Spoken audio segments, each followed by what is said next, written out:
नमस्ते। स्वर्ग का हकदार कौन? एक छोटी सी कहानी। मरने के बाद स्वर्ग के द्वार पर चार व्यक्ति खड़े थे। इन चार व्यक्तियों में पहला राजा था, दूसरा एक व्यापारी था, तीसरा पंडित था और चौथा एक मजदूर था। किसी को भी यह पता नहीं था कि कौन स्वर्ग के अंदर प्रवेश कर पाएगा और कौन वहीं से वापस लौटा दिया जाएगा। सब स्वर्ग का दरवाजा खुलने की राह देख रहे थे और आपस में बातें कर रहे थे। राजा ने सबसे पहले कहा, मैं बहुत प्रख्यात राजा हूँ। मैंने धरती पर बहुत नाम कमाया है, इसलिए पूरी संभावना है कि मैं ही स्वर्ग में जाऊंगा। फिर व्यापारी ने अपनी बात सामने रखी।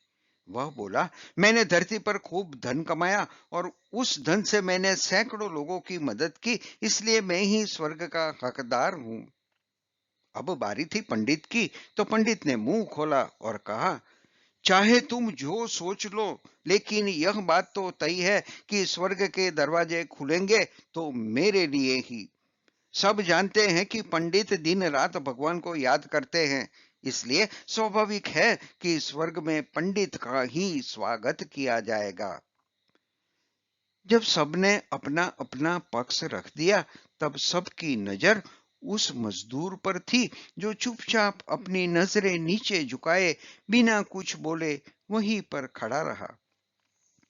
स्वर्ग का दरवाजा खुला और वहां पर एक देवदूत आकर खड़ा हो गया।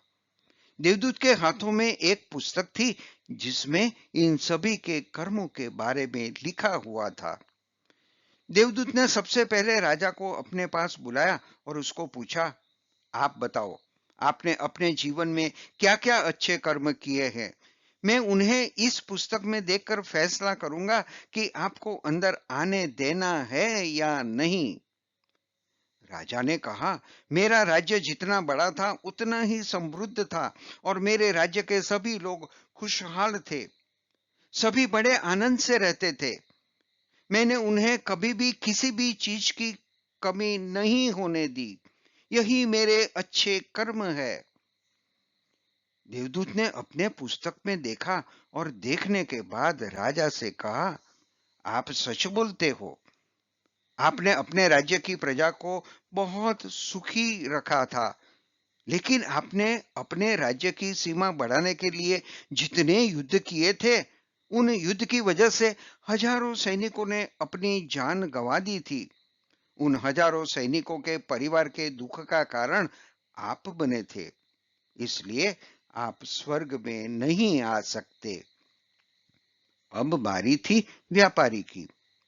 व्यापारी से देवदूत ने पूछा कि आपके अच्छे कर्म क्या है। तब व्यापारी ने कहा, मैंने सैकड़ों लोगों को खाना खिलाया है, कई आश्रमों में दान किया है, कई निराश्रित लोगों के लिए घर बनाकर दिया है। यह मेरे अच्छे कर्म है। देवदूत ने फिर से अपने पुस्तक में ध्यान से देखा और देखने के बाद व्यापारी से कहा, आपका कहना भी ठीक है कि आपने बहुत दान धर्म किया है, लेकिन यह दान धर्म तुमने जिन पैसों से किया है, उन पैसों को कमाने के लिए तुमने न जाने कितने झूठ बोले हैं, कितनी हेरा फेरिया की है और कितनी मिलावटें की है। इसलिए आप भी स्वर्ग में नहीं आ सकते। जब पंडित से यही सवाल किया गया, तो पंडित ने बड़े ही आत्मविश्वास के साथ कहा, मैंने अगणित लोगों को ज्ञान दिया है, हजारों यज्ञ और पूजाएं की है और दिन रात भगवान का जाप किया है। इससे अच्छे कर्म और क्या हो सकते हैं। देवदूत ने अपनी पुस्तक के अंदर झांक कर देखा और पंडित से कहा, आपने जितने भी लोगों को जो भी ज्ञान दिया है, उन बातों पर खुद कभी अमल नहीं किया। आपने यज्ञ पूजा या भगवान का नाम निस्वार्थ भाव से कभी नहीं लिया, इसलिए आपका भी स्वर्ग में आना प्रतिबंधित है। मजदूर यह सब देखकर हैरान था। वह अब तक जिन्हें महान समझता आ रहा था, उनकी व्याख्या स्वर्ग के दरवाजे पर आकर बदल गई थी। धरती पर जिन कामों को अच्छा समझा जाता है, उनका यहाँ पर कोई मूल्य नहीं था।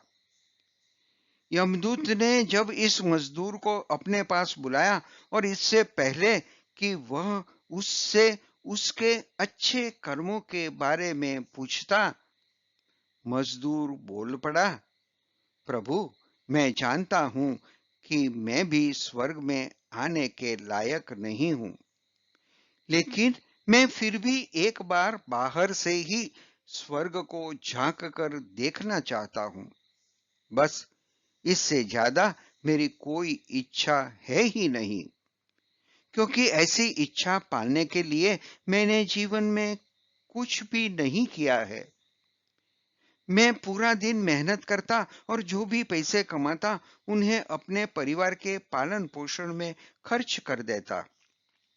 इसलिए दान धर्म के लिए कुछ बचता ही नहीं। लोगों की भला मैं क्या सेवा करता, क्योंकि काम के बाद जो थोड़ा सा समय मिलता, उसको अपने ही बूढ़े माँ बाप की सेवा में बिता देता। और यह सब करने के बाद मैं कभी कभी मंदिर भी चला जाता और भगवान से जैसा भी मुझे दिया है उस जीवन के लिए धन्यवाद कहता। देवदूत ने अपनी पुस्तक में बड़े ध्यान से देखा और थोड़ी देर देखते ही रहा। फिर उसने मजदूर से पूछा कि आप याद करके बताओ, आपने कभी तो कोई अच्छा काम किया होगा। मजदूर ने थोड़ी देर सोचने के बाद बोला, हाँ, मुझे थोड़ा थोड़ा याद है। एक बार मैं बहुत भूखा था और मैं खाना खाने बैठा था कि एक बहुत ही कमजोर कुत्ता, जो ठीक से चल भी नहीं पा रहा था, वह मेरे पास आ गया और मेरे खाने को देखने लगा। तब मैंने अपनी रोटी उसे खिला दी थी और उस दिन मैं खुद भूखा सोया था। मजदूर की बात सुनने के बाद देवदूत मुस्कराया और मजदूर को बड़े सम्मान से स्वर्ग के अंदर लेकर गया। दोस्तों, अच्छे कर्म, लोभ, मोह, माया, इन सब भाव में आकर नहीं किए जाते और ना ही उन्हें अच्छे कर्मों की श्रेणी में गिना जाता है। निस्वार्थ भाव से किया गया एक अच्छा कर्म भी आपके जीवन के सारे पाप धोने की शक्ति रखता है। इसलिए जब भी मौका मिले, निस्वार्थ भाव से और अच्छे मन से अच्छे कर्म किया करे। धन्यवाद।